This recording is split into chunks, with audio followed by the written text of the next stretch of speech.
Morning everyone, আসসালামু আলাইকুম। আশা করি সবাই ভালো আছেন। সো আমি আছি এখন স্টেডিয়ামের মাঠে, মানে বিজয় মেলার মাঠে। তো and this is my bike. So আমি আমার বাইকের সম্বন্ধে আজকে কিছু আপনাদের সাথে শেয়ার করব। তো খুব সকালেই চলে আসছি, কারণ হইতেছে আমি রাত্রে এক ফোঁটাও ঘুমাই নেই আজকে। কেন জানি আমার রাত্রে কিছুদিন ধরে ঘুম হইতেছে না, খুবই বিরক্তিকর একটা ফিলিংস লাগতেছে। সো সকালবেলা কী করবো বুঝতে পারি নাই। দেন বাইক নিয়ে বেরিয়ে পড়ছি ঘোরার জন্য।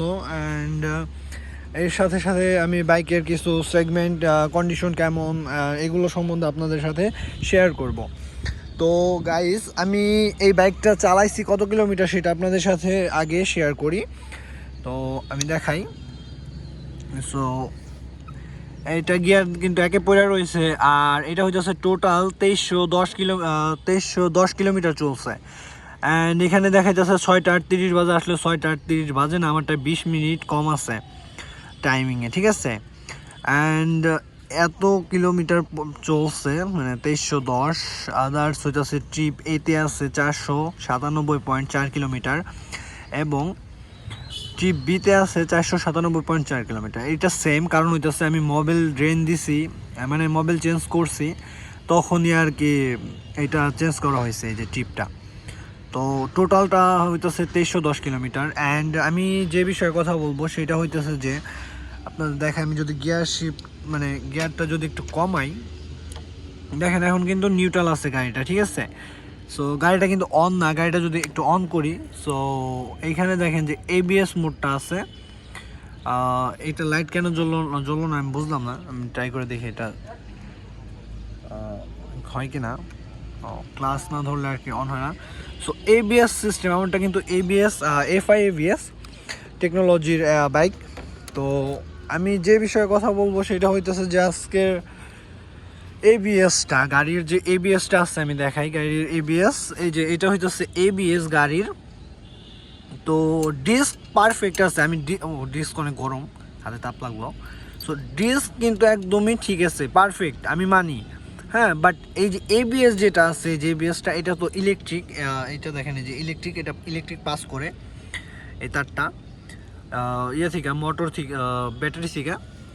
তো এটার একটা প্রবলেম আছে, সেটা হইতেছে যে এটা ভাঙাচোরার মধ্যে যখন গাড়িটা করা হয়, যাতায়াত করা হয়, তো এবিএসটা কিন্তু কাজ করে না, এবিএসটা লক খাওয়া জায়গা। এই জিনিসটা আমার কাছে সবচেয়ে খারাপ লাগছে এই বাইকটার মধ্যে। তো বিষয়টা আপনি বুঝতেই পারতেছেন, আপনি ভাঙাচোরা রাস্তার মধ্যে যাইতেছেন, অ্যান্ড আপনার সামনে কোনো কুকুর বিড়াল বা আদার্স কোনো মানুষ যদি চলে আসে, আপনি একদম হুট করে যদি ব্রেক করেন, তো ব্রেকটা কাজ করবে না, ব্রেকটা একদম লক খেয়ে যায়। এটা একটা বিগ প্রবলেম। সো এই যে এইটা দেখতেছেন, এইটা কিন্তু ব্রেক একটা সাউন্ড দেয়, দেখেন। সো এই যে এইখানে যে এইটা হয়, প্রেশারটা ক্রিয়েট করতেছে, এই প্রেশারটা কিন্তু ক্রিয়েট করে না যখন লক খেয়ে যায়, ঠিক আছে। এটা 100% এরকমই থাকে। আমি যে যেভাবে টান দিব, এটা যে ভিতরের দিকে যায়, এটা কিন্তু যায় না। তো প্রবলেমটা হইতেছে এইখানে। তো এই প্রবলেমটা আমি ফেস করছি হইতেছে আপনার 7 থেকে 8 বারের মতো। আমার বাইকের বয়স 2 মাসও এখনও প্রপারলি হয় নাই, কিন্তু আমি চালাইছি একটু বেশি, অন্য সবার থেকে আমি একটু রাফ চালাই। অ্যান্ড এই বাইকটার মধ্যে হইতেছে এই প্রবলেমটাই দেখা দিচ্ছে, মেইন যে প্রবলেম এইটাই। সো এবিএসটা কিন্তু কাজ করে না। তো আপনারা যারা 4 লাখ, মানে 3,50,000 টাকার মধ্যে বাইক নিতে চাইতেছেন, আমি এই বাইকটা কখনোই সাজেস্ট করব না, কারণ হইতেছে এটার এবিএসটা লক খেয়ে যায়। সো এবিএস যদি লক খেয়ে যায়, তাহলে এবিএস মানে থাকার দরকারটা কি? নন এবিএস গাড়ি কিন্তু আপনারা ইউজ করতে পারেন। আমার মতে নন এবিএস গাড়ি ইউজ করাটা আপনাদের জন্য বেশি বেটার হবে, কারণ হইতেছে এবিএস শুধু নামেই ভাই, বাংলাদেশে এবিএস নামেই, ঠিক আছে। সো এইটা একটা সমস্যা এই সুজুকি গাড়ির মধ্যে। সো তার আগে আমি একটা ঘটনা বলতে চাইতেছি, সেটা হইতেছে যে আমি যখন বিআরটিতে যাই, যখন আমার এই যে ব্যাংকডারপের, দেখেন ব্যাংকডারপের কাগজটা দিয়ে দিচ্ছে। সো বিআরটিতে যাই নাম্বার প্লেট করানোর জন্য, সেইখানে গেছি, এইটার সেম, মানে এইটার মতোই মনোটন ভার্সন 3 যেটা আছে, এই কিট ছাড়া যেটা, ওইটা হচ্ছে মনোটন ভার্সন 3। তো এরকমই সেম লুক দেখতে, জাস্ট খালি এই কিটটা নাইকা, ঠিক আছে। তো এই কিটটা, ওই যে ভার্সনটা, ওইটাও কিন্তু এফআই এবিএস টেকনোলজি ইউজ করা হয়েছে, ঠিক আছে। অ্যান্ড ওইটার এক বড় ভাই, সো যদি আমি ওনাকে ভালো মতো চিনি না, ওনাকে জিজ্ঞেস করছি যে ভাইয়া কেমন চলতেছে, আপনার গাড়ির পারফরমেন্স কেমন দিতেছে। উনি বললো যে ভাই অ্যাক্সিডেন্ট করছি। আমি বললাম যে কীভাবে অ্যাক্সিডেন্ট করলেন, ABS আছে তো, ব্রেক কি ধরে নাই? ওই ভাইয়া খুবই রাগান্বিতভাবে বললো যে ভাইয়া দেখেন গাড়িটা কিনছি, গাড়িটার যে ABS, এই ABSটা লক খেয়ে গেছিলো। ABSটা লক খাওয়ার কারণে আমি অ্যাক্সিডেন্ট হয়েছি, বাসের পিছে মাইরা দিছি, অ্যান্ড কপাল ভালো বাইসে গেছি। ওনার ওরকম ক্ষয়ক্ষতি কিছুই হয় নাই, জাস্ট বালির উপরে পড়ে গেছিলো, এই জন্য বাইসে গেছে।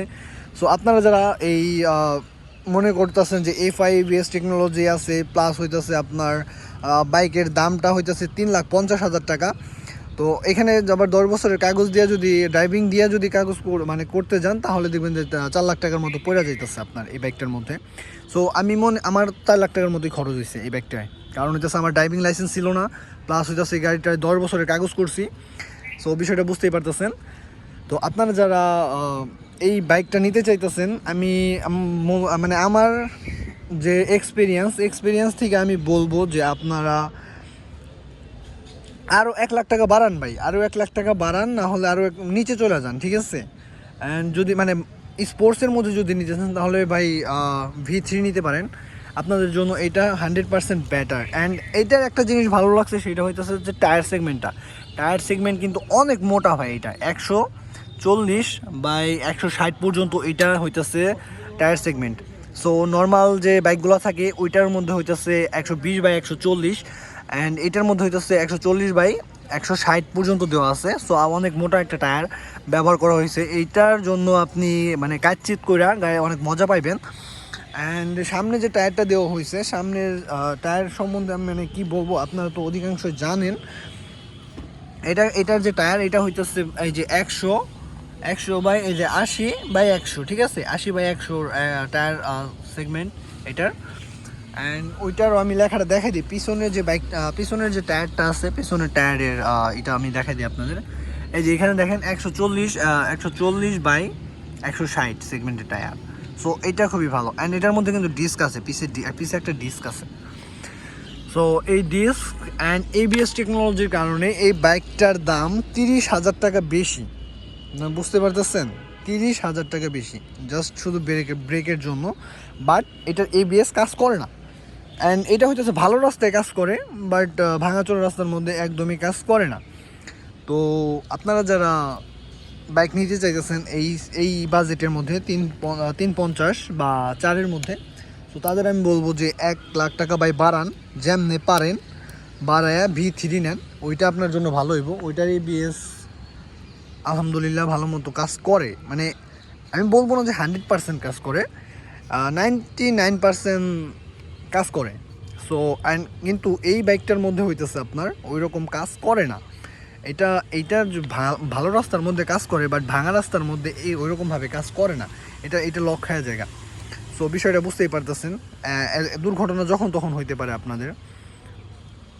সেজন্য আর কি আমার এক্সপিরিয়েন্স থেকে আমি আপনাদের সাজেস্ট করলাম, যেহেতু আমি এটা ইউজ করতেছি। অ্যান্ড এটা আমি পার্মানেন্টলি ইউজ করব, বিকজ এটা হইতেছে আমার ফার্স্ট বাইক। অ্যান্ড মানে ফার্স্ট বাইক বলতে স্পোর্টসের মধ্যে এটা হইতেছে আমার ফার্স্ট। তাছাড়া আমার কাছে নেকেড গাড়ি আছে, মনোটন আছে, বা একটা লিভো আছে, একটা হিরো স্প্লেন্ডার আছে। সো এগুলো ছোটো টাইপের গাড়ি, সো ওইগুলো আর কি ইউজ করি আমি নর্মালি। অ্যান্ড স্পোর্টসের মধ্যে আমি এটা নিয়েছিলাম যাতে দেখার জন্য যে এটার লুকটা কিন্তু আমার মানে লুকের দিক দিয়ে আমার সবথেকে বেশি ভালো লাগছে বাইকটা। অ্যান্ড এটা হইতেছে 155 সিসির বাইক। এটা যে 250 আছে ওইটা না কিন্তু ভাই, এটা হইতেছে 155 সিসির গাড়ি। অ্যান্ড 255 সিসি মানে 250 যেটা, ওইটা হইতেছে আপনার প্রাইসটা 5 লাখের কাছাকাছি আর কি। অ্যান্ড ওইটার হইতেছে জাস্ট খালি ইঞ্জিনের যে টর্ক, ওইটা হইতেছে একটু বেশি, তাছাড়া কিছুই না। সো আজকের জন্য ভিডিওটা এতটুকুই। আশা করি ভালো লাগছে আপনাদের এই ইনফরমেশনটা পাওয়ার কারণে। অ্যান্ড যদি ভালো লেগে থাকে তাহলে অবশ্যই লাইক, কমেন্ট অ্যান্ড সাবস্ক্রাইব করবেন। সবাইকে ধন্যবাদ।